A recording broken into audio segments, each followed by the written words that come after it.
ಇಡೀ ವಿಶ್ವದಲ್ಲೇ ಶಾಂತಿ ನೆಲೆಸಬೇಕು ಅಂತ ಪುಂಖಾನುಪುಂಖವಾಗಿ ಪಾಠ ಹೇಳ್ತಾ ಇದ್ದಂತ ನೊಬೆಲ್ ಪ್ರಶಸ್ತಿ ಬೇಕು ಶಾಂತಿಗಾಗಿ ಅಂತ ಇಡೀ ಜಗತ್ತೇ ನನ್ನ ಪರವಾಗಿ ಮಾತಾಡಬೇಕು ಅಂತ ಬಯಸಿದ್ದಂತಹ ಡೊನಾಲ್ಡ್ ಟ್ರಂಪ್ ಈಗ ಯುದ್ಧ ಮಾಡ್ತಿದ್ದಾರೆ.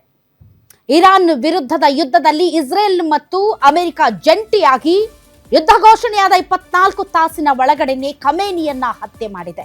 ಒಬ್ಬ ಮೌಲ್ವಿಯಿಂದ ಇಡೀ ಇರಾನ್ ಸಾಮ್ರಾಜ್ಯದ ಸರ್ವಾಧಿಕಾರಿಯಾಗಿ, ಇರಾನ್ ಸಾಮ್ರಾಜ್ಯದ ಪರಮೋಚ್ಚ ನಾಯಕನಾಗಿ ಇಡೀ ಅಮೆರಿಕವನ್ನೇ ತನ್ನ ಮೈ ಮೇಲೆ ಎಳೆದುಕೊಂಡು ಹುತಾತ್ಮ ಆಗಿ ಹೋದ ಖಮೇನಿ. ಹಾಗಾದ್ರೆ ಖಮೇನಿಯನ್ನ ಯುದ್ಧ ಆರಂಭವಾದಂತಹ ಕೆಲವೇ ಗಂಟೆಗಳಲ್ಲಿ ಇಸ್ರೇಲ್ ಮತ್ತು ಅಮೆರಿಕ ಹೊಡೆದುರುಳಿಸಿದ್ದು ಹೇಗೆ? ಆತನ ಹತ್ಯೆ ಆಗಿದ್ದು ಹೇಗೆ? ಆತನ ಹತ್ಯೆಯನ್ನ ಮಾಡಿದ್ದು ಇಸ್ರೇಲ್ ಅಮೆರಿಕವ ಅಥವಾ ಖಮೇನಿ ಜೊತೆಗೆ ಇದ್ದಂತಹ ವಿಶ್ವಾಸ ದ್ರೋಹಿಗಳ? ತಿಂದ ಮನೆಗೆ ದ್ರೋಹ ಬಗೆಯುವಂತಹ ಪುಂಡರು ಖಮೇನಿಯ ಜೊತೆಗೆ ಇದ್ರ? ಹಾಗಾದ್ರೆ ಖಮೇನಿ ಹತ್ಯೆಗೆ ರೂಪಿಸಿದಂತಹ ಆ ಸ್ಕೆಚ್ ಹೇಗಿತ್ತು? ಖಮೇನಿಯನ್ನ ಹೇಗೆ ಹತ್ಯೆ ಮಾಡಲಾಯಿತು ಮತ್ತು ಖಮೇನಿ ಎಲ್ಲಿದ್ದಾನೆ ಅನ್ನುವಂತಹ ಗೂಢಚರ ಮಾಹಿತಿ ಸಿಕ್ಕಿದ್ದಾದ್ರೂ ಹೇಗೆ?